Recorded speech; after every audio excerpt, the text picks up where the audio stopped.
Bismillahirrahmanirrahim. Taklim kita hari ini kita bahas, kita dalami kembali perkara sholat dalam rangka persiapan Ramadan. Kaifiyatu astiqdami ma'rifatil ma'rifati fi sholati, cara memakai ilmu makrifat di dalam sholat. Ada dua part.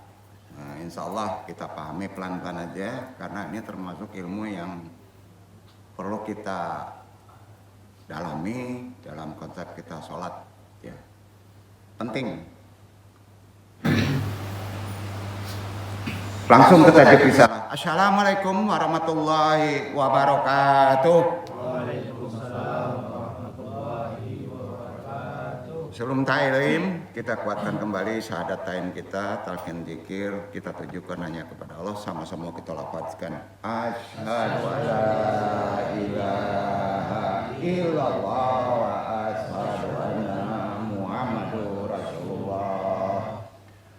Sholawat umi. Allahumma sholli ala sayyidina Muhammadin nabi ummi wa ala alihi wa sahbihi wa salim. Istighfar. Astaghfirullahaladzim. Astaghfirullahaladzim. Astaghfirullahaladzim.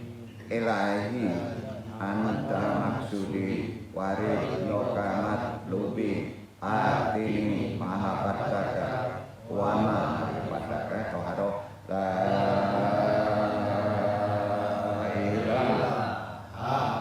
ilaha illallah la ilaha illallah la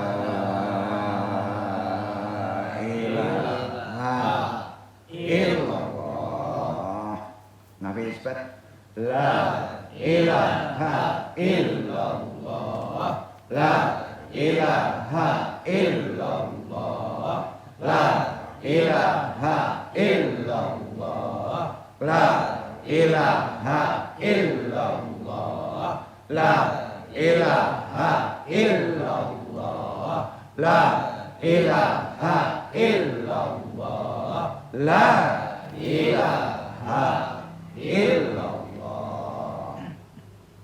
La ilaha illallah Muhammadur Rasulullah. Ilaha dunia sholihin wa ilaha hadrati Syekh Abdul Qadir Jalani bi syafaat Nabi Muhammad biiznillah wa bidullahi.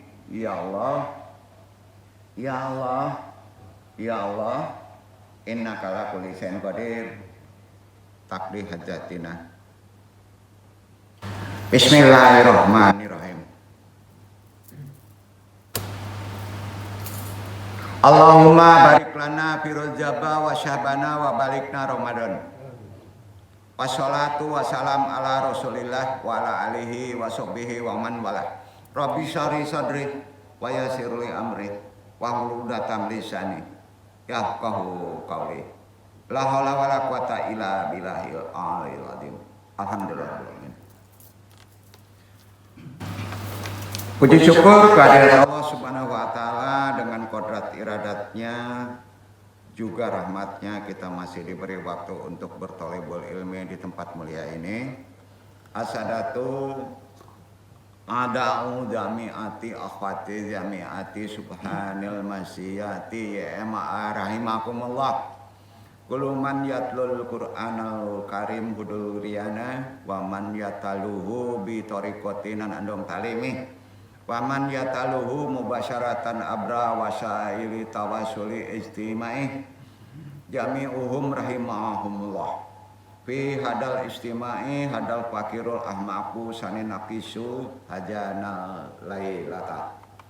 Hadirin ikhwan ahwat jamaah rahimakumullah, baik yang mengaji secara talaki langsung, yang andung talimi, juga ikhwan ahwat di mana saja yang mengaji secara live mungkin melalui medsos, semuanya rahimakumullah. Di pertemuan ini Al-Fakir yang bodoh ini kita coba bahas, tadi sudah disebut kaifiyatu astiqdami ma'rifatil ma'rifati fi sholati, cara memakai ilmu makrifat di dalam sholat.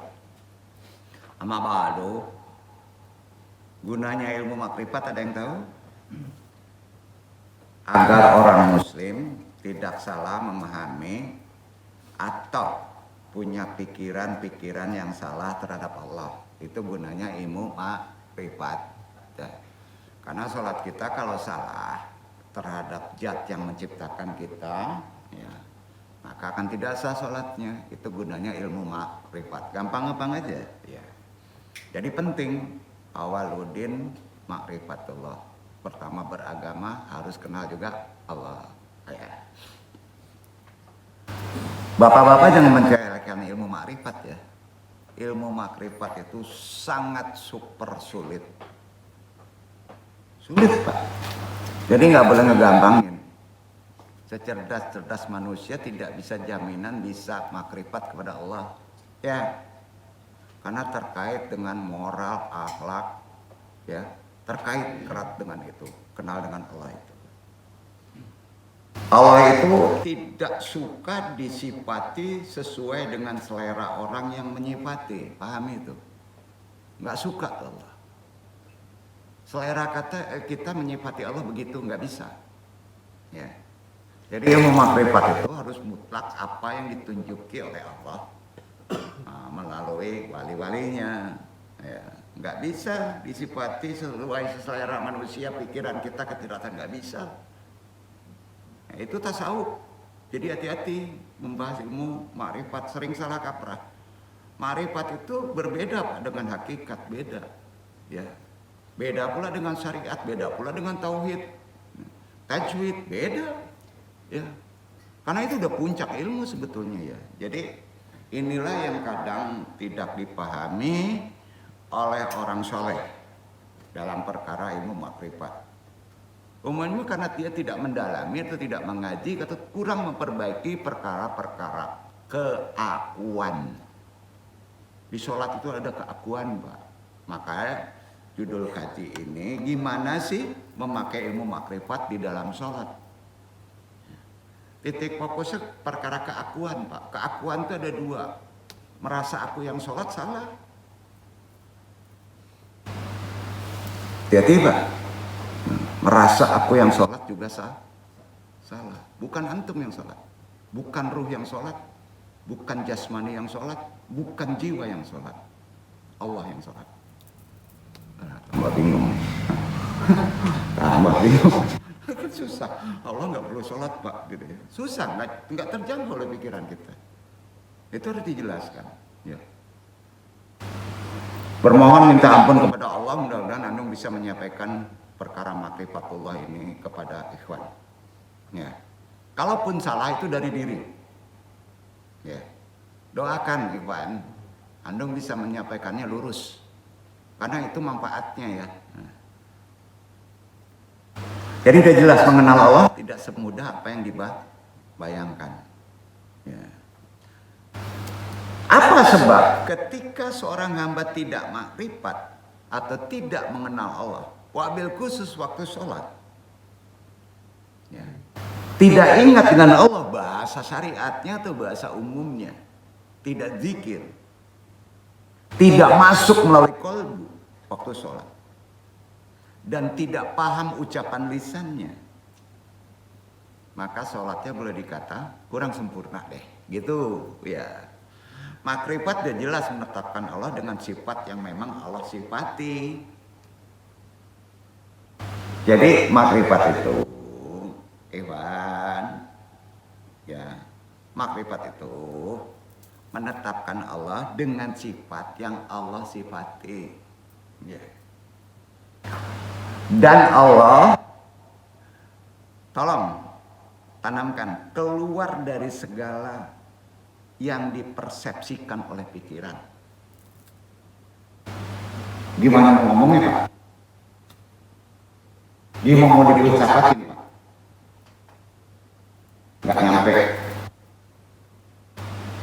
Maksudnya gini, Allah itu dikeluarkan dulu dari tuduhan-tuduhan pikiran, pikiran kita. Maka antum bisa makrifat. Aduh gimana caranya nih? Nah, ilmunya ada di Ustadz Fauji itu.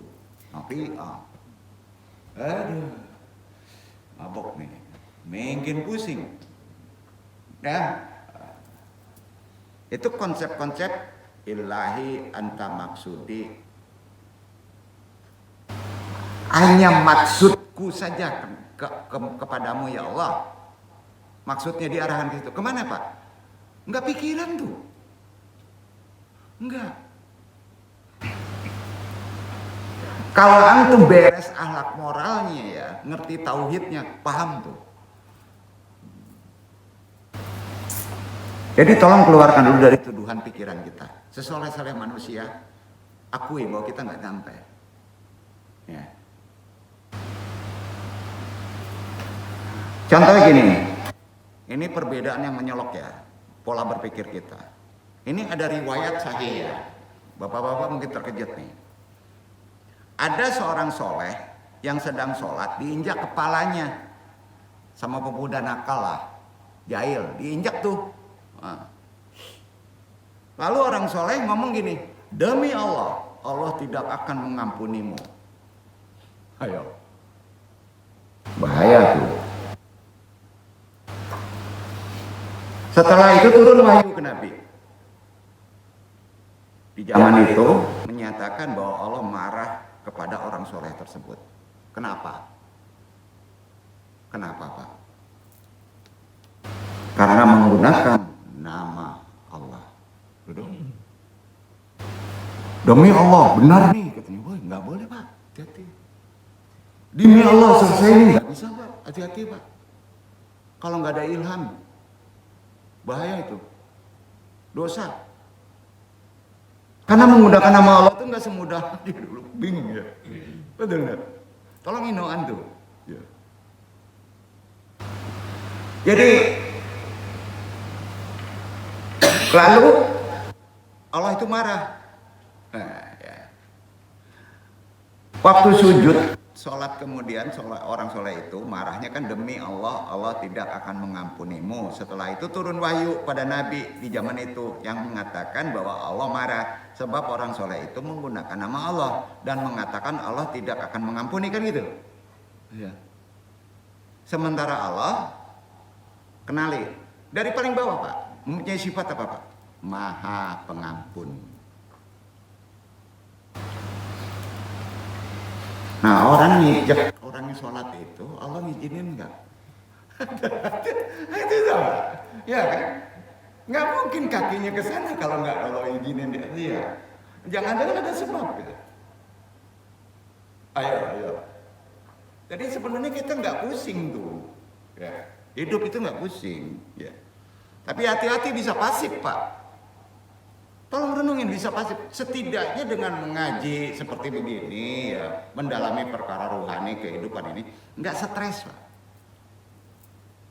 Nggak stres kita. Ya. Ya, karena hidup kita kan nggak di sini Pak, gitu ya. Allah itu Maha Pengampun. Dalam wahyu itu disebutkan pemuda yang menginjak itu dimaafkan oleh Allah. Dimaafkan. Orang yang soleh itu ibadahnya dikosongkan. Unik Pak, salah persepsi kan? Kita banyak yang salah persepsi nggak? Udah sujud Pak diinjak yang ngamuk kan kita kan? Tapi yang nginjek itu Allah kalau nggak ngizinin nggak bakal bisa nginjek Pak. Ya. Bencana kemarin Allah ngizinin nggak? Ngizinin ya. Antum dikecilkan, dihina orang, diizinin Allah nggak? Walaupun misalnya perbuatan itu perbuatan kita, Allah ngizinin Pak. Jadi yang dimaksud makrifat itu adalah antara sifat yang dikenalkan, yang disebut tadi, orang injek tadi itu apa kitanya? Kita sampai ujung perkara maksud, ya, kenal maknanya. Mukalah lil hawadis. Ada di sifat 20. Mukalah lil hawadis. Pokoknya artinya Allah itu berbeda dengan makhluk, pola pikirnya beda. Gitu aja. Duduk. Jadi nggak bisa pakai persepsi sendiri mengenalkan Allah ke orang lain. Mukalah lil hawadis. Berbeda persepsinya. Anu ngaji ngeri. Pas mengaji makrifat. Wah, di YouTube tuh. Wah, makrifatullah. Wah, coba Pak. Banyak banget Pak ya. Wah, keren-keren sampai berbusa deh. Pokoknya gini deh, Allah itu berbeda dengan persepsi makhluk, tuduhan makhluk berbeda deh. Allah mempunyai sifat apa? Sangat super sempurna, karena sempurnanya nggak bisa dijangkau oleh pikiran manusia. Allah itu mempunyai sifat yang berbeda dengan makhluk. Mukalafu lil hawadis. Dalam kasana Islam, ilmu Islam, istilah ilmu makrifat populer, sering disandarkan pada pengetahuan. Namun tak banyak yang memahami makna makrifat.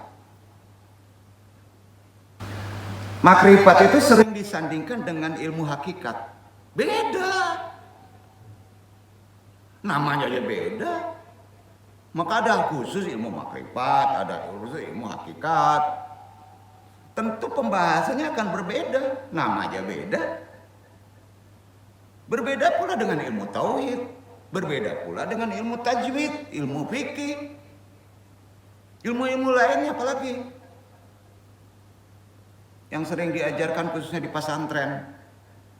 Ilmu makrifat adalah kemampuan untuk mengenal Allah melalui pemahaman yang sangat kuat, mendalam, yang dicapai dengan proses diawali berpikir, kemudian pemahaman tauhid lengkap dengan benar, dan sampai ke titik-titik makomat selanjutnya. Itu baru dasar, belum makrifat.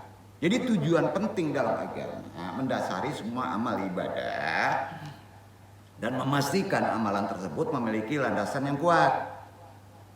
Bukan sekedar khayalan, pemahaman dangkal, bukan. Begini, untuk bisa mengenal lebih dalam pengertian makrifat, khususnya makrifatullah, secara bahasa makrifat, asal usul kata banyak yang tahu deh. Arafa yarifu kan, artinya mengetahui dengan benar. Arafa yarifu, mengetahui dengan sebenar-benarnya, ya kan? Dalam istilah tasawuf, makrifat itu mengetahui pengetahuan hati yang sangat dalam, ya, tentang Allah. Itu aja. Kalau dalam khusus tasawuf ada pengetahuan hati yang sangat mendalam perkara Allah, ya.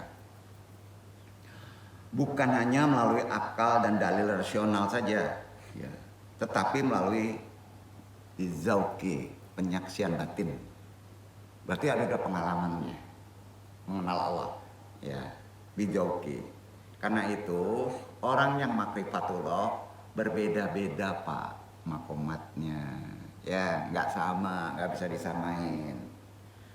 Ulama klasik, ulama dulu, ulama kontemporer, ulama sekarang sering mendefinisikan makrifat dengan berbagai sudut pandang yang berbeda. Di antaranya, kita nukil dari ulama-ulama dulu maupun sekarang. Al-Junaid Al-Baghdadi membuat risalah, membuat buku risalah Al-Qusyairiyah.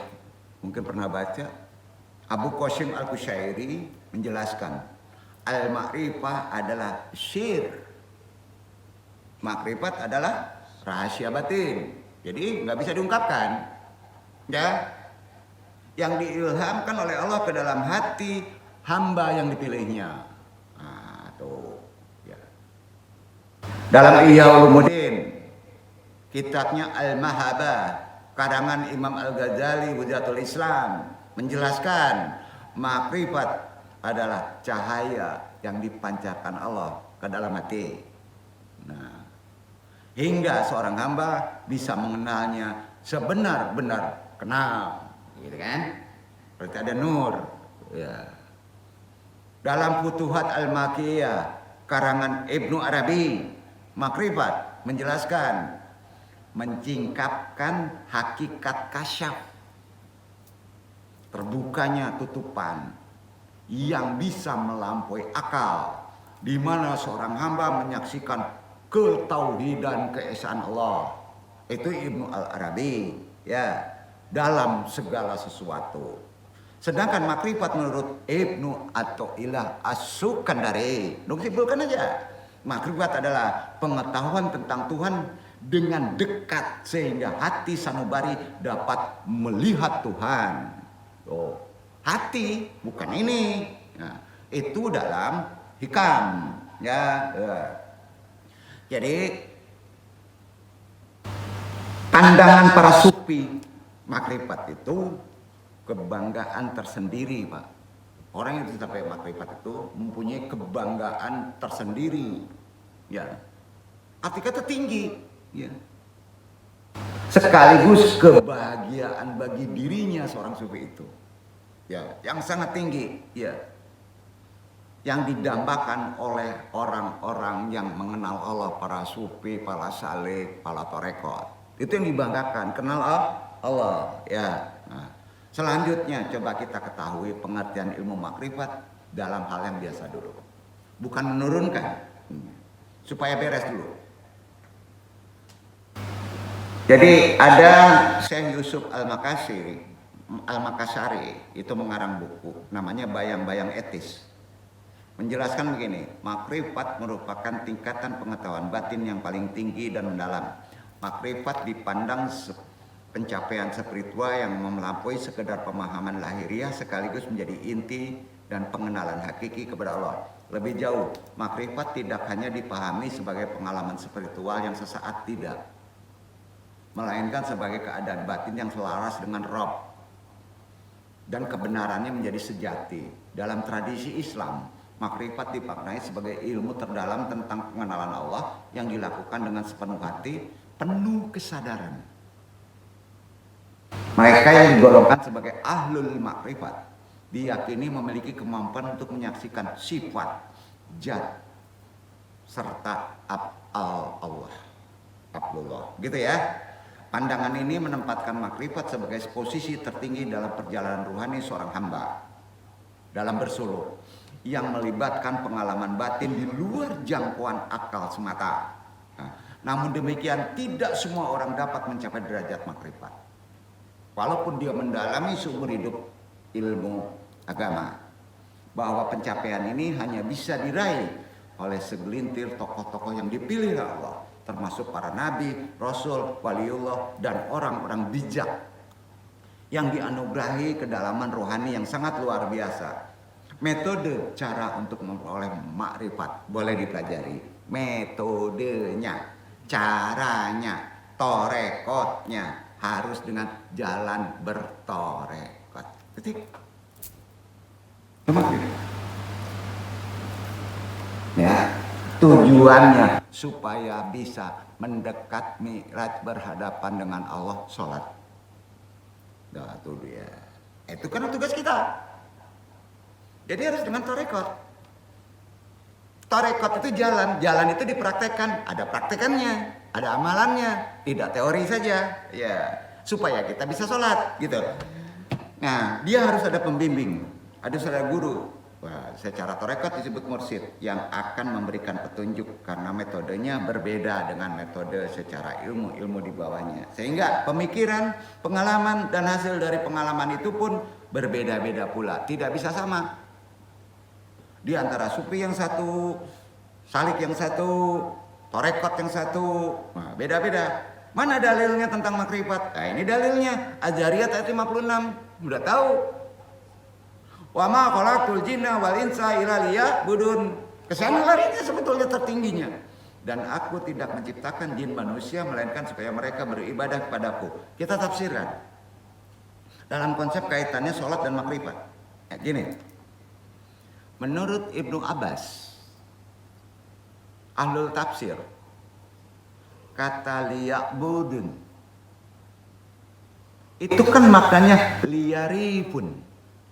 Tahu liyarifun, agar mereka mengenalku. Makrifat kan? Liya'budun itu liyarifun, agar bisa mengenalku. Itu makrifat. Makanya dasar ayat tadi itu makrifat tuh, mengenal Allah. Maka disebut awal beragama adalah ma'rifatullah, tidak bisa digampangkan. Ini dijelaskan referensi tafsir Al-Tabari, Jami Al-Bayan. Karangannya jelas Imam Tabari, baca aja. Sedikit ada dalil, sering dibaca dalil itu ternyata titik makrifat awal. Betul kan? Nah, itu dia. Karena tujuan kita diciptakan menjadi manusia adalah untuk mencapai makrifatullah. Betul? Itu tujuannya. Supaya mengenalku kan? Nah, karena itu dalilnya juga naikkan lagi. Al-Baqarah, Iqra iwan sekarang 186. Itu dia. Naikkan lagi. Nah, jadi mempelajari makrifat itu sudah jelas kata Allah. Dalilnya di 18. Nah, dibaca Al-Baqarah surat 2.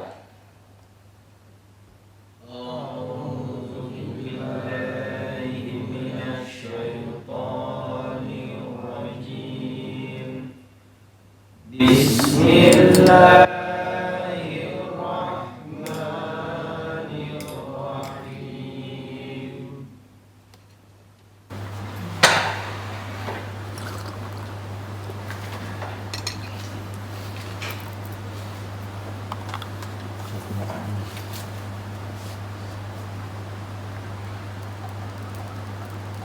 وإذا سألك عبادي عني فإني قريب أجيب دعوة الداع إذا دعان فليستجيبوا لي وليؤمنوا بي لعلهم يرشدون. Dan apabila hamba-hambaku bertanya kepadamu tentang aku, maka jawablah bahwasanya aku adalah dekat. Aku mengabulkan permohonan orang yang berdoa apabila ia memohon kepadaku. Maka hendaklah mereka itu memenuhi segala perintahku, dan hendaklah mereka beriman kepadaku, agar mereka selalu berada dalam kebenaran. Nah, orang yang mengenal Allah itu lebih dekat dari hati liantum. Kalau orang udah makrifat, doanya nggak pernah gagal. Cara prakteknya, ikuti perintahnya, jauhi larangannya, kan biasa aja. Berat prakteknya, Pak. Berat. Berat nggak? Jujur, kita mesti jujur. Berat. Apa ya? Nah, lebih dalam lagi, ayat tadi kan menegaskan kedekatan Allah dengan hambanya ya. Ya. Betul kan? Karenanya menurut Imam Fakhruddin Ar-Razi, ya, ini ada kitabnya, Nafati Al-Ghaib, tafsirnya Al-Qadir. Kedekatan ini bukan hanya secara ilmu loh, bukan. Nah, tetapi juga tanda bahwa Allah dikenali melalui kolbu, lebih ke kolbu. Kolbu yang mana? Yang bersih, yang salim, yang sadar. Itu makomatnya. Itu disebut konsep 3 tadi, ikhlas dalam ibadah. Ya, ikhlas. Makanya ikhlas dalam ibadah, khusyuk dalam ibadah itu harus dijabarkan secara makrifat. Berat, Pak. Itu dalil kedua Al-Baqarah 186 kan. Dalil pertama tadi udah disebut kan. Nah, sering dibaca. Dalil ketiga dan enggak? Lebih dalam lagi nih mengenal Allah. Semua di Quran loh. Quran surat Muhammad. Anda umpetin nomornya. Kalau tahu nomornya kacau nih. Anda baca ya. Falam annahu la ilaha illallah wastaghfir li dzambika walil mu'minina wal mu'minat wallahu ya'lamu mutaqallabakum wa matsawakum. Maka ketahuilah bahwa sesungguhnya tidak ada Rabb selain Allah, dan mohonlah ampun bagi dosamu dan bagi orang-orang mukmin, laki-laki dan perempuan, dan Allah mengetahui tempat kamu berusaha dan tempat kamu tinggal. Ditunjukin tuh. Nanti baca aja tuh. Ya, ketiga tuh saudara dalilnya. Clear. Tapi kan perlu dibahas. Kalau salah bahas 3 ayat itu. Nah, sekarang gini, dong tatang. Iwan-iwan yang dalamnya agama, Iwan andong tantang. Pakai 3 dasar Quran tadi, terangkan di luar Pak. Boleh nih andong, sama lenceng-lenceng gitu nyampe ternyata. Yakin? Praktekin deh. Nggak apa-apa. Antum sarankan praktekkan. Kalau antum sebagai pentaklim, baik itu di masjid pakai yang 3. Ya. Wabil khusus sebelum memasuki Ramadan, karena Ramadan itu sebenarnya bukan teori, Pak. Ramadan itu praktek. Penjabarannya ada di Rajab bin Sya'ban, persiapannya dijelaskan. Ya, jadi prakteknya itu ada di Ramadan. Ramadan itu ibadah aja. Ya. Penjelasannya ada di Rajab dan di Sya'ban. Ya. Penjelasan tertinggi, hati-hati berada di sholat, Pak. Bukan menahan. Itu syariat kedua dalam praktek. Makanya hati-hati, Pak. Kalau sholat kita nggak benar di Ramadan, menahannya bagus, rusak menahan kita. Betul kan? Rusak. Anda nggak akan menyebutkan batal. Karena dalam ilmu makrifat, tidak sholat, puasa batal. Puasanya. Dalam makrifat, Pak. Dalam makom makrifat. Ya. Apalagi makom hakikat. Karena itu sudah menyangkut hak Allah.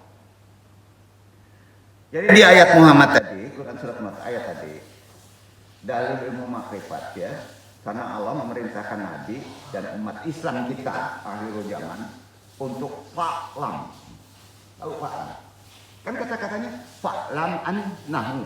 Fa'lam itu artinya yakin, tahu. Sebelum antum menafikan yang lain hanya kepada Allah. Harus makmum benar, harus tahu betul kepada Allah, baru antum bisa menafikan yang lain mendekat kepada Allah. Fa'lam. Duduk. Udah fa'lam nggak antum kepada Allah? Kalau belum fa'lam, ya. Kalau belum fa'lam, kamu menyembah patung.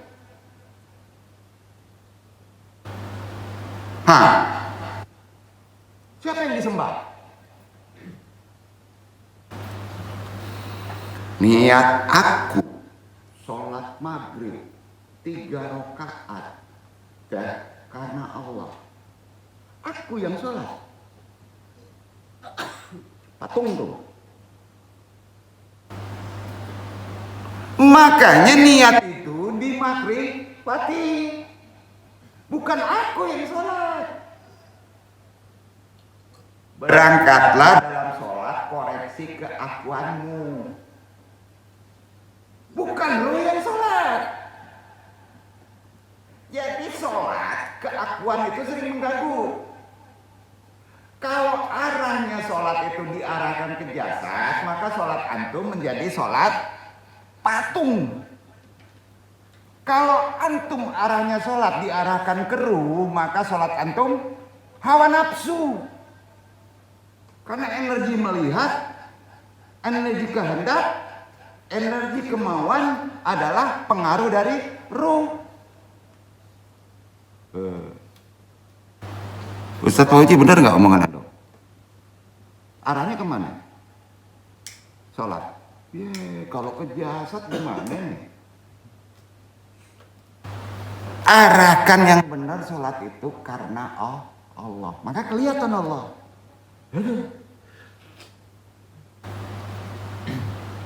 Yang berat apa sholat? Nabi. Di ayat Muhammad jelas. Harus makmum. Fa'lam. Mengetahui. Dengan yakin. Allah itu cuma Allah. Sendirian. Bukan kamu yang sholat. Gimana sih ente? Aku marah-marah. Enggak. Susah, Pak. Ya. Nah, jadi tafsir ini ditegaskan di Al-Qurtubi dalam Jami'ul Ilham. Nah, terkait pengalaman spiritual makrifat ruh juga salah, Pak. Kalau diarahkan ke ruh, khususnya dalam ritual sholat. Antum dengan secara bahasa yang mudah aja. Mudah-mudahan Allah meridhoi, mudah-mudahan Allah kalau salah untuk menyampaikan perkara ini, Allah mengampuni. Begini, spiritual, pengalaman spiritual makrifat ruh, khususnya di ritual sholat. Kita sudah tak lagi terlihat. Karena tubuh itu sudah halus, nggak kelihatan. Yang kelihatan hanya Allah. Itulah yang disebut kalau sholatnya sampai titik ini, Allah, Allah, Allah. Allah fa innama tu'alum wa zullah. Wajah Allah aja. Ya, gini. Makanya, ikhwan, tingkatan sholat yang seperti itu harus sebetulnya dipraktekkan, ditingkatkan. Prakteknya dilatih pada nafi isbatan. Makanya zikir nafi isbat itu untuk bisa sholat melihat Allah secara akul yakin ke hakikat. Itu terasa, wih keren. Ikhwan Aris, Ikhwan Pauji, Ikhwan Pak Amin, Ikhwan Ridwan sudah sampai tingkat itu, keren banget deh. Nggak bisa ngomong lagi. Mudah-mudahan kita bermohon kepada Allah sampai tingkatan ke situ. Duduk. Terlalu berat kajian itu? Mudah-mudahan enggak. Anda menyampaikan titik yang paling benar. Gini. Allah fa innama tu'alum wa zullah. Itu dalam sholat. Nabi begitu sholatnya Pak. Sampai Mi'rajnya sampai. Jadi sulitnya pada tingkatan ini biang keroknya keakuan. Aku tergelincir iblis di sini. Keakuan. Begini bahasanya. Jangan salah. Karena akuan itu jangan salah. Itu akan bisa terjerumus ke jurang syirik. Karenanya yang namanya keakuan itu, atau akuan ego. Keakuan itu kan ego. Ada 3 makomat, 3 tingkatan. Yang ketika keakuan itu diarahkan kepada jasmani, itu syirik sholatnya. Ayo, itu bahasa makrifat ya. Ya, walaupun kopi. Berarti kita menyembah patung.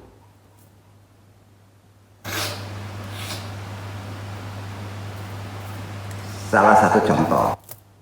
Allahu Akbar. Masuk tuh mobil Pak. Hati-hati Pak, syirik kopi itu. Karena yang disembah mobil. Kamu nggak inget itu? Nah.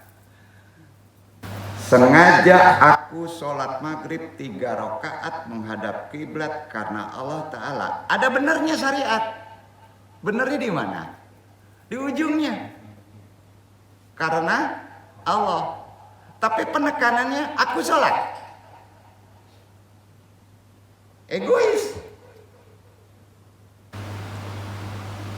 Ya, egois Pak. Itu baru makom jasmani Pak. Memakrifati sholat dalam makom kalau arahnya ke jasmani. Makanya orang dulu niat itu nggak pernah jahar. Ya, jangan dijaharin, dimakrifati. Ya. Nah akunya ke arah mana tuh? Tadi tuh. Kalau akunya diarahkan pada jasad, berarti kita nembah patung. Benar nggak? Benar nggak nih? Itu artinya bukan menyembah Allah, bukan kita yang bikin. Bukan kita yang bikin diri kita kan? Bukan kan? Allah kan? Jadi kalau kita sembah diri kita yang bukan disembah dibuat Allah, patung kan? Gitu. Masya Allah. Makanya ketika kita bicara tentang sholat, Iwan nggak sembarangan. Mana sih sebenarnya yang sholat? Tanya. Mana sih yang benar sholat? Karena ini ada istilah begini. Pahami ya. Ini bekal. Sholat sebelum sholat, sholat di dalam sholat, sholat sesudah sholat. Renungkan dulu. Catat dulu. Jabarkan sendiri deh. Karena nggak ada kata yang mesti diucapkan. Ulang. Orang makrifat sering menyebut gitu. Sholat sebelum sholat. Ya. Sholat di dalam sholat. Sholat sesudah sholat. Apa maknanya? Insya Allah bukan mengasih bukan ngasih tugas, akan antum kaji nanti lebih dalam lagi. Perkara 3 tadi ya. Ya. Belum janji, nanti masuknya di Sya'ban. Insya Allah. Ya. Jadi sholat ketika kita mengaku akunya ke arah mana, kita menyembah Allah, apa yang kita persembahkan sama Allah? Apa isi persembahan itu? Dalam enggak, Pak?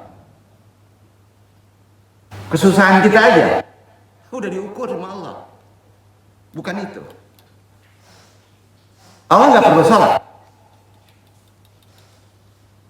Allah maha. Nah, ketika akunya itu diarahkan kepada jasad, jasad inilah yang tahu Allah. Nah, di situ kita sudah menyembah patung. Sholat itu, aku ini jasad, sedang jasad ini nggak bisa berbuat apa-apa. Jangan diarahkan ke sana. Sekarang jasadnya diakui punya puasa oleh kita. Karena saya yang sholat. Ayo. Pak Amin tadi sholat karena Pak Amin yang sholat. Nggak bisa begitu, Pak. Karena Allah, Pak. Itu baca lillah. Saya sholat karena Allah. Lillah. Kalau kita punya pikiran pas sholat itu karena ikhtiar kita, nggak bisa ke situ, Pak. Ikhtiar itu ke cari rezeki. Ke sholat nggak bisa. Bisa sholat alhamdulillah karena Allah lillah mengarahkan ke sana. Duduk. Jangan pakai aku. Paham kan nih maksudnya? Tadi sholat isya udah Iwan Fauzi. Karena Iwan Fauzi yang sholat. Patung tuh. Bener ini mainannya sedikit kan? Ini bener ini. Nah, naikin lagi. Roh kita ini berkuasa, Pak. Mendengar karena roh, melihat karena roh. Betul? Berkemauan, syahwat juga karena roh. Ada roh. Kalau nggak ada roh nggak bisa tuh. Nggak bisa melihat, nggak bisa mendengar, nggak bisa bersyahwat, nggak bisa berkeinginan. Betul? Berarti kalau diarahkan ke situ sholat antum karena roh, berarti sholat antum hawa nafsu. Allah nggak suka. Kepikiran lebih parah lagi. Udah paham ya, memakrifati sholat tuh begitu tuh. Itu namanya belum menyembah Allah gitu bahasanya. Allah nggak marah tuh, tahu itu. Di mana makomat antum sholat? Diarahkan jasad ke jasad, diarahkan ke ruh, atau diarahkan ke pikiran. Ya, Allah tahu tuh. Itu makomat. Ya, yang tertinggi di ruh tuh ya. Udah bagus tuh. Walaupun ada hawa nafsu, gitu ya. Keakuan semuanya. Arahkan saja sholat kita lillah, gitu itu enggak? Antum bisa berdiri, antum bisa tangan bukan karena ruh. Karena Allah yang menggerakkannya gitu, bro. Itu atribut. Allah itu maha cemburu kalau diduakan. Udah sampai titiknya. Jadi bukan lagi menyembah jasad, bukan menyembah nafsu, bukan menyembah ruh, menyembah Allah. Baru benar tuh. Sampai di mana salat kita? Tanya pada diri. Makanya semua perbuatan kita mesti bahasa umum. Paham nggak? Berbuat lillahi ta'ala, paham nggak? Itu makrifat tuh. Lillahi ta'ala. Nggak dapat marah-marah, bukan lillahi ta'ala itu. Ya. diinjak kepala, marah. Bukan lillahi ta'ala itu. Diuji, direndahkan, ya, ngamuk, kita berusaha ikhtiar, bukan lillahi ta'ala itu. Hidup gampang Pak kalau kenal Allah. Jadi apa yang dimaksud karena Allah? Apa sih? Kalau di tingkat syariat disebut karena Allah, karena diperintahkan Allah. Itu tingkatnya syariat. Saya sholat karena Allah, karena artinya diperintahkan Allah. Duduk. Duduk. Duduk. Ah, lanjutin nih. Lanjutin tuh. Taklid tuh. Betul, taklidnya betul. Jadi kalau enggak diperintah, gimana? Ayo. Ya enggak sholat. Nah itu makom syariat Pak, ya enggak apa-apa. Gitu aja. Anu enggak ngajarin enggak sholat tuh. Ya. Banyak orang enggak sholat karena enggak ada perintah. Coba renungin. Sekarang kita paham hakikatnya. Naik lagi tuh. Apa yang dimaksud dengan karena Allah? Kena ke tubuh. Karena Allah itu kena ke tubuh. Kena tuh ke tubuh. Tubuh nggak bisa berkuasa. Karena yang kuasa ruh. Arahkan ke ruh. Nah, susah Pak.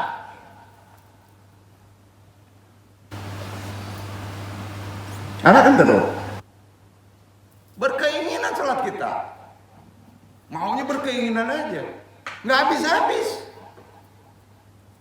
Jadi ketika diarahkan ke Zatullah, itu udah bakal susah. Susah. Inilah pemahaman dua kalimat syahadat sebetulnya Pak. Duduk. Itu pemahaman dua kalimat syahadat. Nah, lanjutkan Ikhwan Fauzi. Makrifatnya dua kalimat syahadat itu ada di sholat. Lanjutkan. Ada sholat antum posisinya syahadat Rasul. Yang tertinggi syahadat tauhid. Masih bermain syahadat Rasul boleh. Makamnya di syariat. Yang diminta Allah.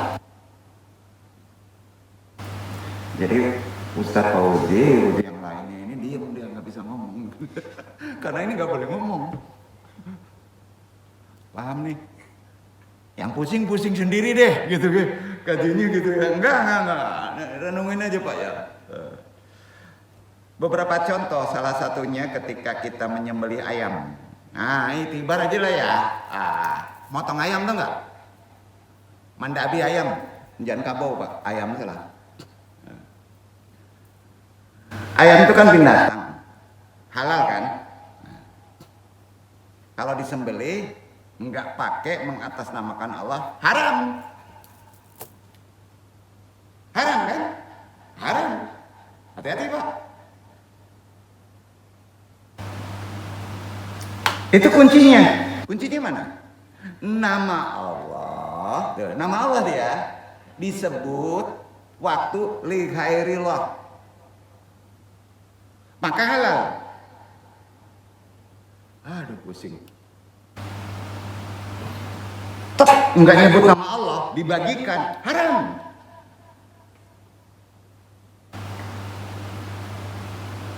Bismillahirrahmanirrahim, halal. Itu dulu kalimat tuh. Jadi kalimat bismillah dalam syariat, dalam ucapan, dalam perbuatan itu enggak terdengar. Gitu. Itu nggak terdengar. Maksudnya apa dong? Jelasin ya. Jelasin Ikhwan Fauzi ya. Kenapa nggak terdengar? Ya. Nggak terdengar adanya bismillah, nggak terdengar. Makanya kalau nggak diucapkan nggak salah.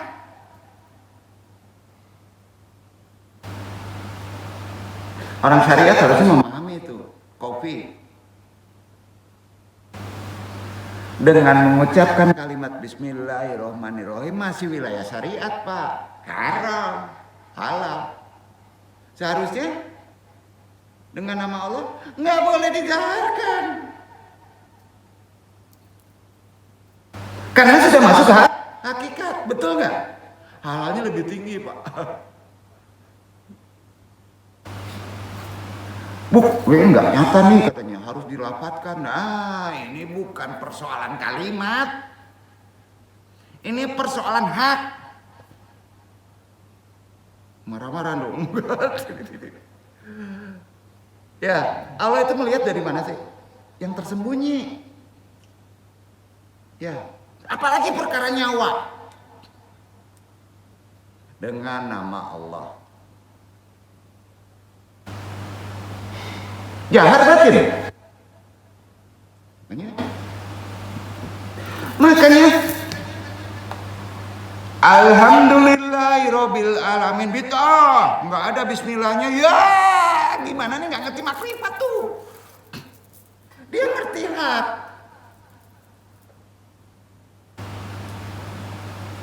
Itu kalau sudah tingkat syariat, tidak khilafiyah, Pak. Kalau masih dijaharkan, di belakangnya masing-masing belajar. Ya, jangan perdebatkan. Jadi dengan nama Allah, apa urusannya kita sama ayam? Lebih dalam lagi, nama Allah itu apa urusannya dengan ayam? Bukan ngidupin lagi, ngebunuh kita lagi. Apa urusannya dengan ayam? Kita yang ngebunuh, kita yang memotong, kita yang membunuh ayam. Apa urusannya? Makanya haram kalau tidak baca bismillah. Membunuh, menghidupkan, mematikan, menghidupkan, mematikan itu Allah, bukan manusia. Jadi boleh dong bunuh orang dengan bismillah. Tunggu dulu. Gitu. Harus pakai hak yang bisa membunuh, betul nggak? Begitu juga cari rezeki. Itu udah makrifat tuh. Pakai nama Allah, jangan lupa, Pak. Dan haknya adalah tidak boleh dilapatkan, itu poin. Nah, itu ada di tarekat. Jadi gini, makanya haram tapi dengan bismillah menjadi halal. Betul? Betul? Nah. Jadi halal kan? Jadi. Dengan nama Allah, bukan dengan nama Fauzi atau Iwan. Enggak bisa. Ada kekuatan. Nama Fauzi, nama Iwan. Enggak. Hati-hati Pak, beli di luar. Jadi gini. Bukan nama kita, bukan hilang ya. Nama kita bukan hilang ya. Ya, bukan. Nama kita yang ada Allah. Nama kita ini semuanya yang ada Allah. Nah, kesadaran kita masuk ke dalam tuh. Kita nggak ada. Karena Allah, bukan karena perintah, bukan, tapi harus kesadaran. Karena kita nggak bisa bergerak kalau enggak digerakkan Allah.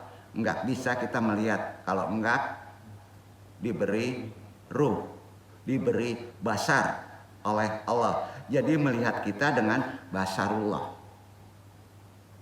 Membunuh kita dengan hak Allah.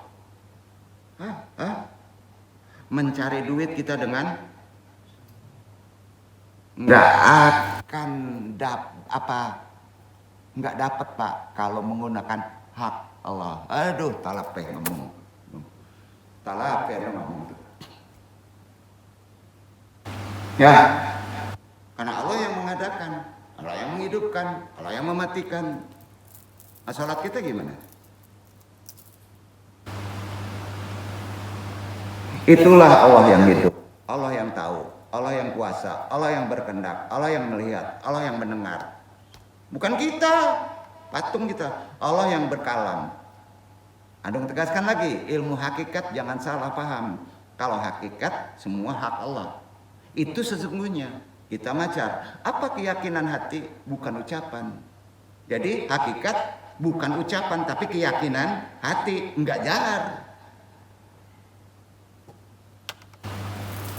Kalau kita sholat, kalau ternyata kain sarung antum, topi antum yang kita pakai sholat kena kotoran, maaf tinja, batal atau tidak sholatnya?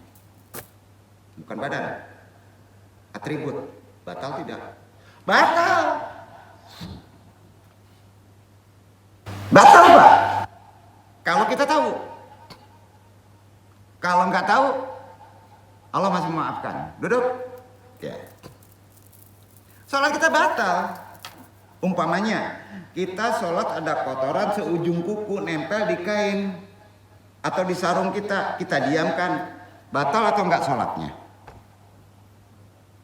Kecil, batal.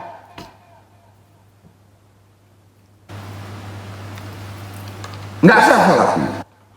Kenapa tidak sah? Bahasanya najis. Najis. Najis itu ada dua. Ada najis yang didapat, cara mendapatkannya, ada najis yang langsung. Udah tahu nih pakaiannya. Ngedapetinnya gimana dulu? Sholat loh Pak, itu penghalang sholat yang tidak makrifat. Kok indah main ambil sesarung? Nan punya aduh ndak izin Pak. Iya. Apa?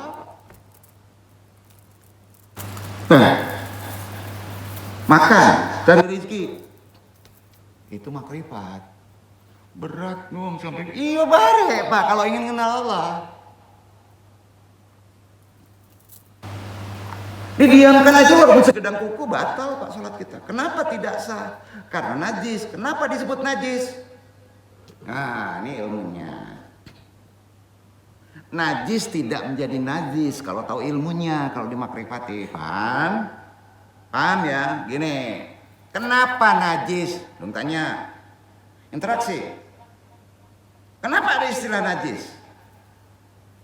Karena sudah keluar dari sarangnya. Nah, tuh, catat tuh. Najis itu karena sudah keluar dari sarangnya. Bapak kemana-mana bawa najis.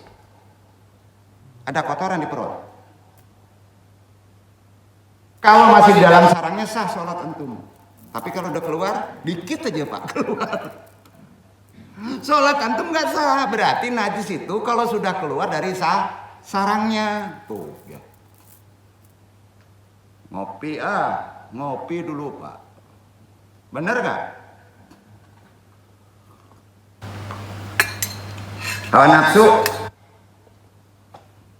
Kalau udah jadi sarangnya, kalau udah keluar dari sarangnya gimana Pak? Ya udah kayak gitu.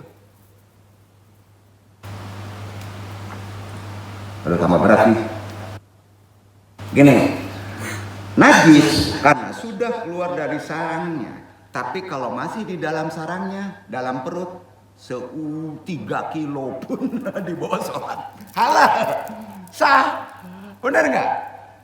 Bener. Gas aja keluar batal. Benar Pak?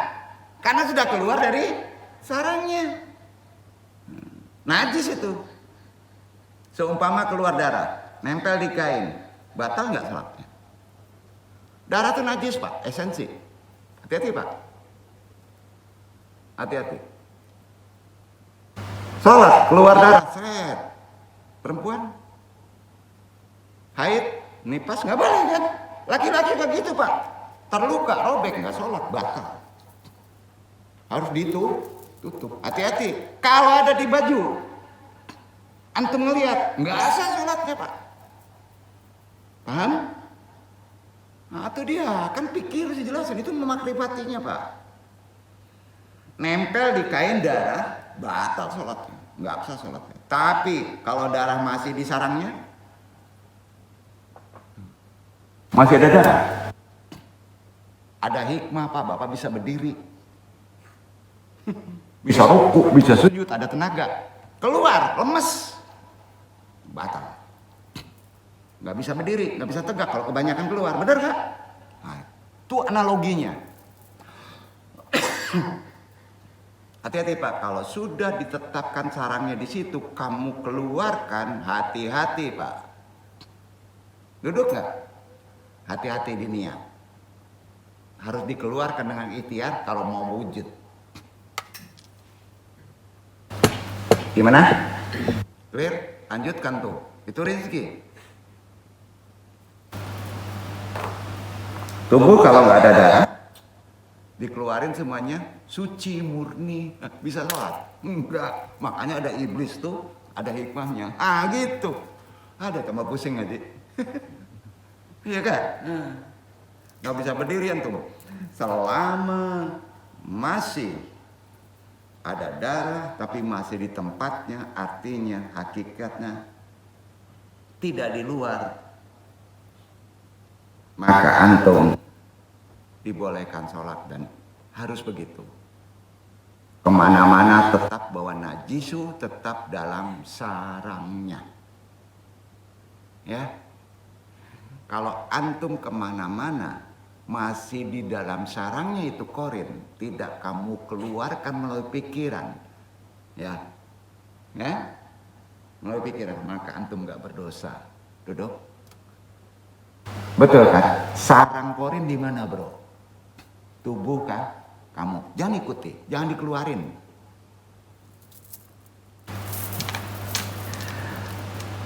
Disinilah pentingnya kita mengaji gimana sih sholat dalam sisi makrifat.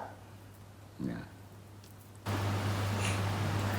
Sholatnya berdiri, ruku dan sujud, baca ini, baca itu, bacaan ini, perbuatannya, tapi isinya mana? Itu syariat. Kalau belum tahu isinya, kita belum belajar tasawuf. Yang kita tahu berdiri tegak betul, tegak betul. Tasawuf sedikit aja, ruhani pelajaran sedikit, makrifat sedikit aja diajarin secara teori. Yang tegak itu gimana? Kata ilmu tasawuf, berdiri betul, tegak berdiri betul, tegak berdiri betul. Itu tasawuf. Nah, bicara berdiri saja ini sudah macam-macam. Harus diilmui. Ada yang jarang dirinya, betul? Ada yang rapat, dirinya nempel, betul? Macam-macam Pak. Kalau yang kita terima dari guru di kampung, sholat itu berdiri betul, tegak berdiri betul, itu yang gimana? Tuntunannya. Tegak berdiri betul itu namanya kaki sejajar dengan bahu, ada petunjuknya. Itu sholat. Lihat orang sholat. Makrifatnya nggak jelas. Baru wilayah yang paling kecil. Ya. Sejajar bahu. Duduk. Itu dimakrifati. Ada yang rapat Pak. Ada yang begini Pak.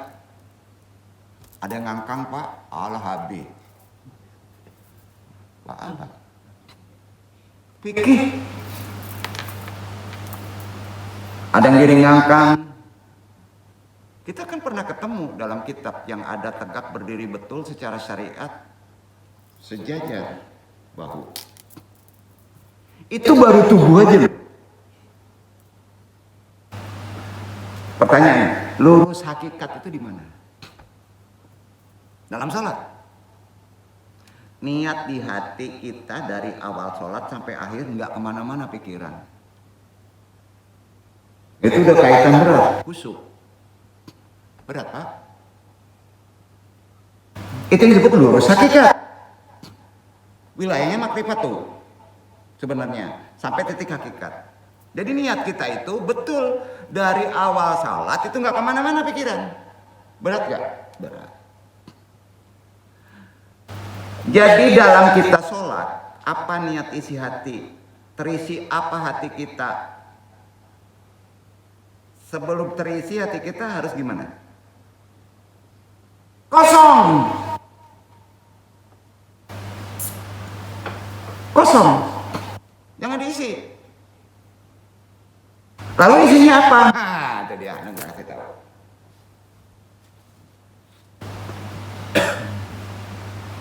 Isinya apa kalau salah?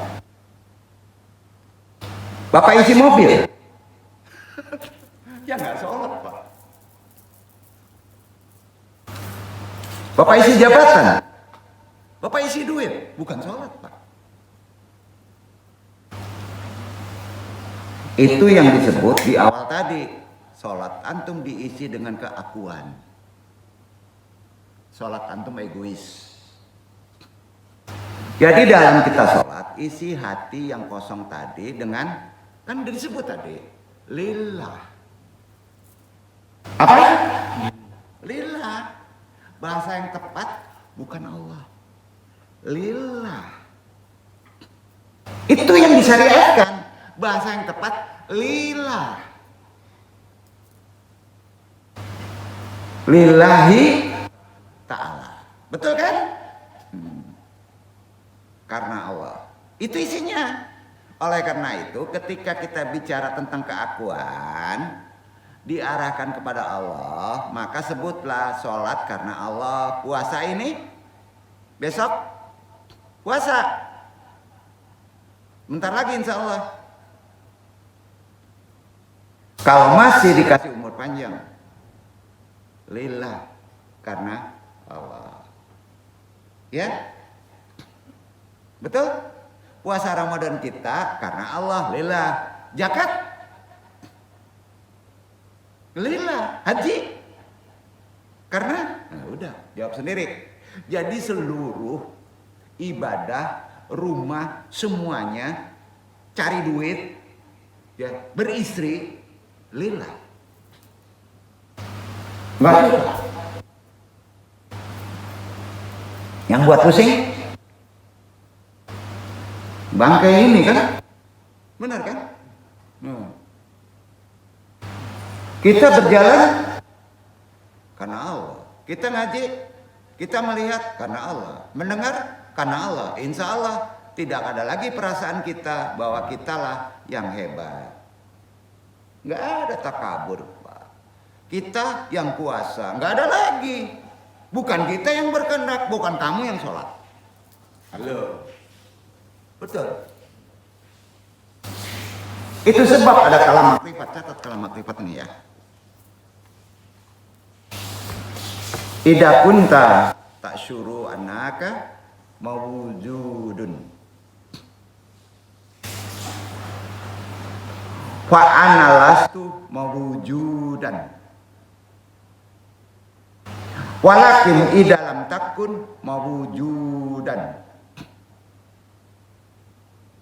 fa ana mawjudun. Itu sering ucapkan Pak kalau naik atribut doa makrifat ya, waktu selesai sholat sebenarnya itu Pak. Mengulang, kalam makrifat sumbernya sanad ya, Andung sampaikan sumbernya sanad ya, bukan hadis ya, sanad. Tapi insya Allah sampai ke Rasulullah ya. Mengulang, apa sih kalam makrifat kalau kita memaknai sholat? Idza kunta ta'syuru annaka mawjudun fa ana lastu mawjudan walakin idza lam takun mawjudan fa ana mawjudun. Kalau kamu merasa adanya aku, ya aku tiada. Kalau masih sholat merasa ada aku ini enggak ada. Tapi kalau kamu tiada, maka yang ada Allah, aku. Ya. Itu artinya. Jadi merasa ada itu kamu enggak melihat Allah. Enggak menyembah Allah selama kamu merasa ada. Paham? Itu yang disebut hijab tutupan ego. Jadi kalamnya idza kunta tasuru anaka mawujudun fa ana lastu mawujudan walakin idza lam takun mawujudan fa ana mawujudun. Kalau kamu merasa ada, ya aku tiada. Nggak ada. Tapi kalau kamu tiada, aku menjadi ada. Kata Rimo, kapalo, bukan uta, keterima kepala, keterima, betul kan? Dalilnya analogi kan? Abang ngajarinnya, enggak. Turunin. Ya. Apa sebabnya? Karena tertutup kalau kamu pakai ego. Sholat kalau pakai ego diarahnya ke jasad, pakai ego tuh, tertutup antum. Jadi puasa kita nanti menujunya ke sana tuh. Makanya disebut apa? Dalil Quran tuh. As-saumu li wa anazibi. Apa? Puasa itu untuk aku dan aku yang menjadikan balasannya. Benar enggak? Salat juga sama. Gimana?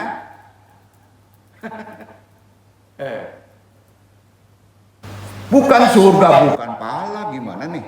Syariat terus sih. Masa sholat, puasa, sholat pengennya surga. Bukan itu, Pak. Ya. Bukan, Pak. Bukan pahala lagi.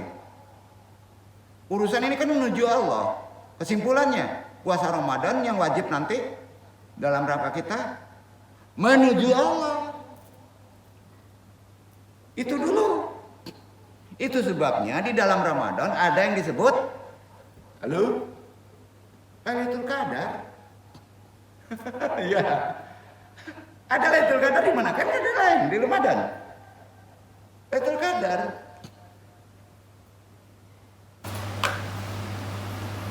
Nah, sekarang kan banyak orang mencari Lailatul Qadar. Lailatul Qadar mencari apa, Pak? Menuju Allah. Itu dia.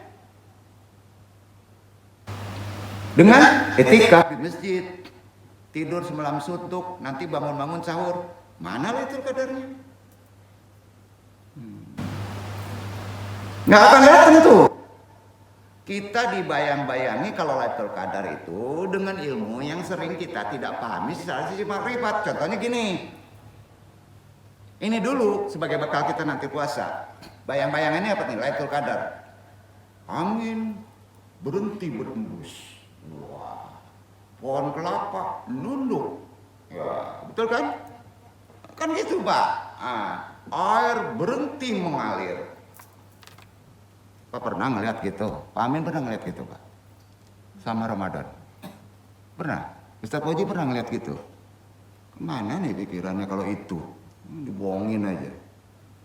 Nggak begitu. Lailatul Qadar itu menuju kepada Allah, tuntunannya ada.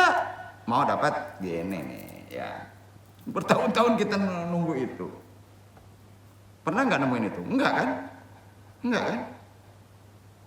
Masya Allah. Nggak akan datang tuh, Pak, kalau begitu pikirannya. Kita perlu renungkan dulu, Pak. Jangan sampai kita terjebak dengan hal seperti itu. Ya. Jadi hal ini dibaca dulu petunjuknya. Terakhir ayat ini kita tuntaskan aja lah. Allah berfirman di Toha, agak panjang, ayat 1 sampai 18 dibaca pelan-pelan. Ya, artinya juga pelan-pelan dibaca. Toha ayat 1 sampai 18 dibaca ya, Pak.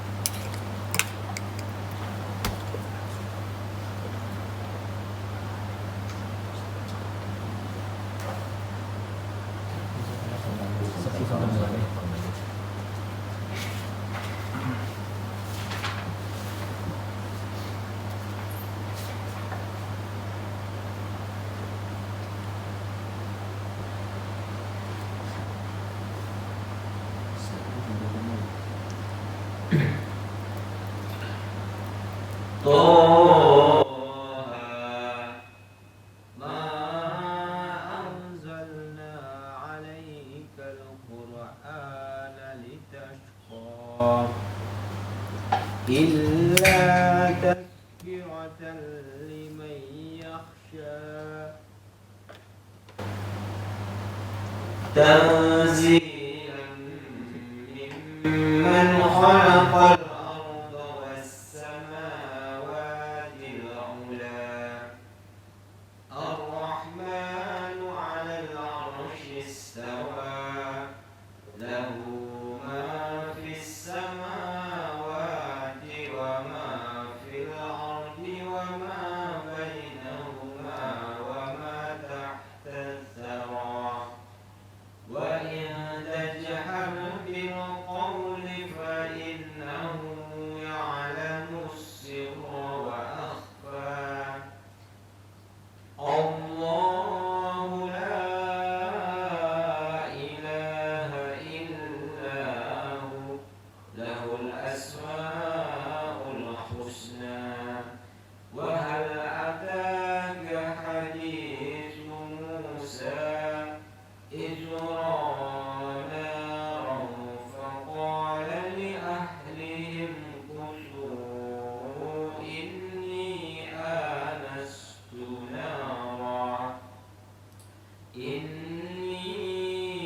آنست نارا لعلي آتيكم منها بقبس أو أجد على النار هدى فلما أتاها نودي يا موسى إني أنا ربك فاخلع نعليك إنك بالوادي المقدس طوى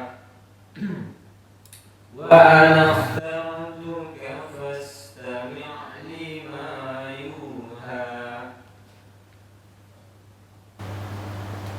إنني أنا الله لا إله إلا أنا فاعبدني وأقم الصلاة لذكري إن الساعة آتية أكاد أخفيها لتجزى كل نفس بما تسعى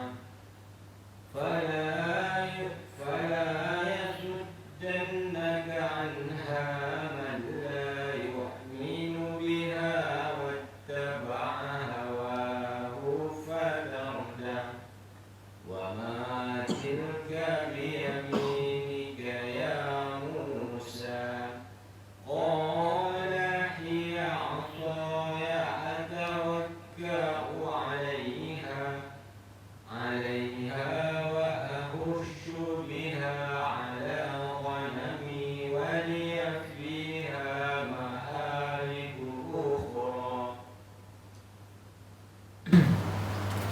Toha, kami tidak menurunkan Al-Quran ini kepadamu agar kamu menjadi susah, tetapi sebagai peringatan bagi orang yang takut kepada Allah, yaitu diturunkan dari Allah yang menciptakan bumi dan langit yang tinggi, yaitu Tuhan yang Maha Pemurah, yang bersemayam di atas arsy.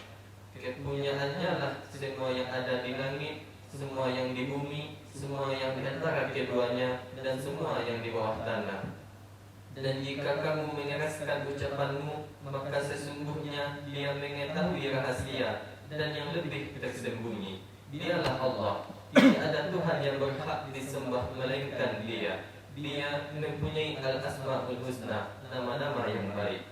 Apakah telah sampai kepadamu kisah Musa ketika ia melihat api, lalu berkatalah ia kepada keluarganya, tinggallah kamu di sini, sesungguhnya aku melihat api. Mudah-mudahan aku dapat membawa sedikit daripadanya kepadamu, atau aku akan mendapat petunjuk di tempat api itu. Maka ketika ia datang ke tempat api itu, ia dipanggil, hai Musa, sesungguhnya aku inilah Tuhanmu. Maka tanggalkanlah kedua terompahmu, sesungguhnya kamu berada di lembah yang suci, tua. Dan aku telah memilih kamu, maka dengarkanlah apa yang akan diwahyukan kepadamu. Sesungguhnya aku ini adalah Allah, tidak ada Tuhan yang hak selain aku, maka sembahlah aku dan dirikanlah sholat untuk mengingat aku. Sesungguhnya hari kiamat itu akan datang. Aku merahasiakan waktunya agar supaya tiap-tiap diri itu dibalas dengan apa yang ia usahakan. Maka sekali-kali janganlah kamu dipalingkan daripadanya oleh orang yang tidak beriman kepadanya dan oleh orang yang mengikuti hawa nafsunya yang menyebabkan kamu jadi binasa. Apakah itu yang di tangan kananmu, hai Musa?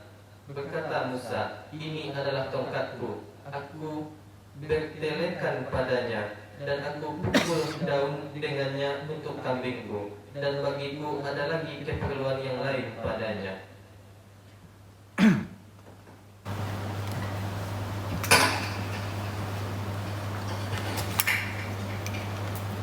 Ini kalau kita contohkan, kalau kita mau tafsirkan, itu kan zaman Musa sejarahnya, dibuka kasyafnya tuh, dibuka kehendak Allah itu. Ya. Caranya jangan arahkan ke nafsu. Ya. Jadi gini, kita contohkan kalau di zaman sahabat itu ada di Umar, radhiyallahu anhu, Umar. Awal mulanya Umar itu dendam ke Nabi, ke Rasul. Awal mulanya beliau bawa pedang mencari Muhammad. Pas ditanya sahabat, kemana? Mau cari Muhammad. Mau ngapain? Mau bunuh. Gitu Umar tuh. Sahabat Umar tuh. Mau cari Muhammad. Untuk apa kau cari? Mau bunuh dia. Merusak agama nenek moyang saya. Kan gitu. Iya kan? Nah. Jadi kalau dibiarkan, sekarang sudah banyak pengikutnya, akan rusak agama nenek moyang kita, kata Umar. Maka akhirnya Umar itu datang ya, ke Muhammad dengan menghunus pedang. Tapi sebelum ke sana dia mendatangi rumah Hasan, karena Hasan udah jadi pengikut Muhammad, adiknya. Pintunya digedor tuh rumahnya, supaya adiknya jangan mengikuti ajaran Muhammad. Namanya Hasan. Nggak dibuka. Akhirnya terbuka juga. Terlihat oleh Umar, apa yang kau pegang? Al-Quran katanya. Lihat, saya pengen tahu. La yamasyul mutaharuna. Kamu nggak bisa menyentuh Al-Quran kecuali kamu harus sudah suci. Itu kata Hasan adiknya. Karena ngomong kayak gitu, taboknya tuh si Hasan tuh semua ngomong tuh kaplok. Adiknya tuh berdarah hidungnya. Bacakan kalau begitu. Dibaca bahwa ayat 1:18 itu pembuka kasyaf. Ayat itu pembuka kasyaf. Apa aja kalau nggak kelihatan, baca ayat itu. Itu maksudnya dalam konteks ajaran makrifat. Pas selesai dibaca, apa yang kemudian? Manggarete Umar tuh. Sekujur tubuhnya menggerete tuh. 1:18 tuh. Karena tauhidnya dispiritualkan. Gitu Pak. Netes air mata Umar yang sebegitu keras mau membunuhnya. Ya. Akhirnya ditanya, di mana Muhammad? Bingung adiknya tuh. Untuk apa kau cari dia? Saya mau masuk Islam. Langsung dipeluk adiknya, bertangisanlah mereka. Kalau begitu, Muhammad itu ada di Darul Alqam, tempat yang suci itu. Berangkat ke sana, langsung dia turun, ya, ke rumahnya, bawa pedang. Udah ngumpul sahabat yang lain tuh, Nabi Muhammad. Pedangnya lupa, masih terhunus Pak. Ya. Menuju rumah Nabi Muhammad, langsung sahabat membentengi Nabi. Rasul ngomong, sudah kamu di belakang aja, biar saya menghadapi, kata Nabi. Sahabat akhirnya ke belakang Nabi. Umar sambil bawa pedang yang nggak disarungkan, ya, lupa itu. Ya, sahabat ketar-ketir kan, otomatis kan, normal kan. Ya. Para sahabat begitu di depan Rasul melihat pedang Umar dilempar. Di peluknya Rasul langsung berucap, asyhadu alla ilaha illallah wa asyhadu anna Muhammadar Rasulullah. Itulah yang disebut Lailatul Qadar. Bukan ke materi, bro. Itu yang disebut secara makrifat Lailatul Qadar, ada di sholat. Penentuan berubahnya terbuka kasyaf. Makanya kalau terang sudah datang, gelap pun hilang. Paham? Kalau masih dipakai keakuan, petunjuk nggak akan ada. Duduk. Karena itu hakku. Duduk. Duduk kan. Jadi jangan menghayal, Pak. Itu iktibar semuanya, Pak. Duduk pohon, ini pohon dari Lailatul Qadar. Qadar itu kayak es yang membeku. Jangan dikayali, jangan dibohongi. Kita pahami secara lebih benar. Malam Qadar itu bisa saja terjadi pada malam yang ganjil. Itu petunjuk. Ya, di Ramadan ini yang duluin dulu, karena maknanya ke sana. Ya. Bisa saja terjadi di malam kedua, ke-10, yang kedua bisa saja ke-10, yang pertama bisa saja di luar Ramadan. Bisa saja di luar Ramadan. Bisa saja hari ini. Tapi Rasulullah mengatakannya begini. Nabi memberi petunjuk. Taharu Lailatul Qadri. Jadi bersungguh-sungguh kamu mencari Lailatul Qadar di malam ke-10. Serius di sana. Tapi dapatnya belum tentu. Ya. Secara ibadah yaitu 10 terakhir, 21, 23, 25, 27, 29. Jangan pula dipahami cuma datangnya pada malam itu. Salah. Duduk. Bukan begitu, Pak. Nanti yang malam genap ujungnya sepi, Pak, di masjid. Karena niatnya Menteri Lailatul Qadar, nggak begitu, Pak. Bisa jadi malam itu datang sekarang. Karena waktu Allah itu beda dengan kita. Jadi hakikatnya begitu. Yang ganjil itu siapa? Kan perintahnya ganjil. Untuk maknanya secara makrifat ya dalam sholat. Yang ganjil itu siapa? Allah. Jadi mencari yang ganjil itu mencari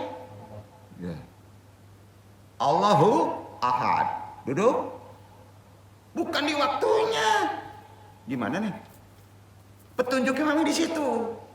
Karena hakikatnya wallahu alam, Nabi yang tahu. Yang Esa itu yang ganjil. Jadi di kegelapan kebodohan kita, ketidaktahuan kita, mencarinya mengandalkan logika akal. Kepada yang ganjil aja kita salah memahaminya. Carilah Allah, pelajarilah ilmu ketuhanan. Jadi kita belajar ilmu ketuhanan artinya apa malam yang ganjil itu? Di sana ada mubtadi, ada mutawasid, ada muntahi. Nah, belajarnya di mana? Itu tadi. Dimuntahi, dikeluarkan kepada yang ngerti. Jangan belajar sama yang nggak ngerti. Tuh, kita nggak ngerti belajar sama yang nggak ngerti. Mestinya belajar sama yang ngerti kan? Logikanya gitu. Jadi jangan terpaku pada aksesoris, bro. Tolong. Dia profesor, sekian lama di Mekah, jago bahasa Arab. Bahasa Arab nggak ada sangkut pautnya, bro, dengan makrifat. Nggak jadi jaminan dia makrifat. Nggak jadi jaminan dia profesor ahli agama makrifat. Kalau urusan bahasa Arab itu anak kecil di Mekah 5 tahun pasti bahasa Arab. Ya, analoginya kan gitu. Pasti betul bahasa Arab. Karenanya pasti bahasa Arab nggak jaminan untuk makrifat. Apa Quran nggak jaminan untuk makrifat. Kok gitu ya? Tunggu dulu, Pak. Pahami. Ini bukan mengecilkan orang. Ya. Sudah ilmu ketuhanan, jangan melihat aksesoris itu aja kalau ingin ilmu ketuhanan. Doktor, profesor, hantu belau, jangan. Kenapa? Karena itu hanya aksesoris akademis. Ilmu ketuhanan kita banyak ketemu nggak? Orang, maaf, SD aja nggak lulus. Tapi urusan ilmu ketuhanan lebih tinggi dari seorang yang ahli agama. Banyak. Nah, jadi mungkin banyak kita ketemu seperti itu. Insya Allah ada. Tapi uniknya, orang seperti itu biasanya sembunyi di alam terang. Nggak mau. Seandainya diterangin, dia goblokin aja dirinya. Karena itu tutupan. Berat nggak tuh? Nah. Nggak kepengen terkenal, tersembunyi. Bawaannya gitu. Ingin tersembunyi dalam terang, karena alam terang itu hijab. Nah, kan susah juga, Pak. Orangnya sembunyi, disembunyikan di tempat yang gelap. Ini dia nggak pernah terlihat pakai jubah, pakai sorban, nggak, biasa aja. Kalau petani bawa cakul, ya betul kan? Yang beratnya kan kalau nempel. Ilmu agama nempel, pas nggak disebut, kok hilang ya SAG saya ya, gerutuk. Itu hijab.